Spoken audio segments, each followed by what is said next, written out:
कळत नाही, मी त्याच्यावरती भाष्य नाही. या प्रणय भाऊ या, तोपर्यंत या ना एक एक प्रणय भाऊ एक एक.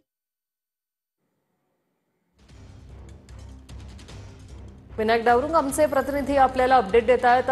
विनायक, आता चर्चांना चांगलं उधाण आलेलं आहे. छगन भुजबळ मंत्रिमंडळ बैठकीवर हजर राहिलेले नाही आहेत, काय सांगाल?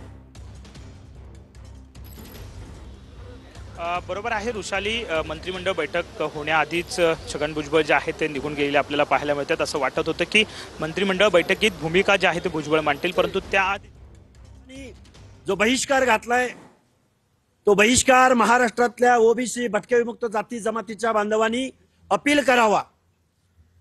एक बाजू न्यायालयाच्या लढाईची आहे आणि दुसरी लढाई रस्त्यावरची आहे.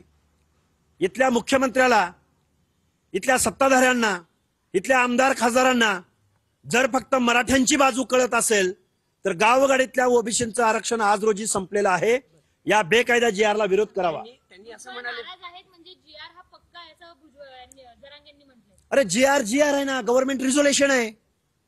पक्का म्हणजे काय? आज रोजी उद्यापासून जो प्रभावित होणारा विद्यार्थी आहे, प्रभावित होणारा पंचायत राज मधला घटक आहे, ओबीसी बांधव आहेत, त्यांचं संपलंय ना आरक्षण. जरांगे आता काय म्हणाले की ज्यांच्याकडे नोंदी नाहीयेत त्यांच्यासाठी सुद्धा हा गॅजेट आहे. गाव स्तरावर, तालुका स्तरावर समिती नेमण्यात आली.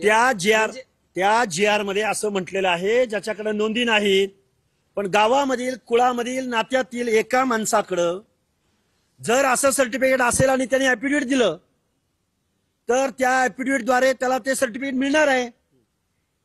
त्यामुळे सगळे सोयरे आणि सरसकट या दोन्ही शब्दाचा अर्थ या जी आर मध्ये गव्हर्नमेंटनं सगळे सोयरे आणि सरसकट हा शब्द जरी बाजूला काढला असला तरी गावातील, कुळातील आणि नातेसंबंधातील हे शब्द केलेले आहेत. त्यामुळं सरसकट आणि सगळे सोयरे हा शब्द काढून गावातील, कुळातील आणि नात्यागोत्यातील, यामुळे हे आरक्षण संपलेलं आहे.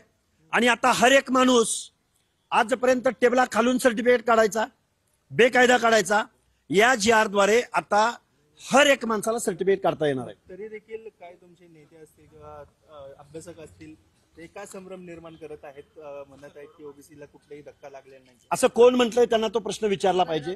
आम्हाला जेवढा जी आर कळतो त्या जी आरचा अर्थ मराठीमधून आहे, मराठीमधून जी आर आहे. त्यामुळं एका ऍफिडेव्हिटद्वारे जर नात्यातल्या, गावातल्या आणि कुळातल्या माणसाला सर्टिफिकेट देता येत असेल, नातं म्हणजे कोणतं नातं? लग्नानंतर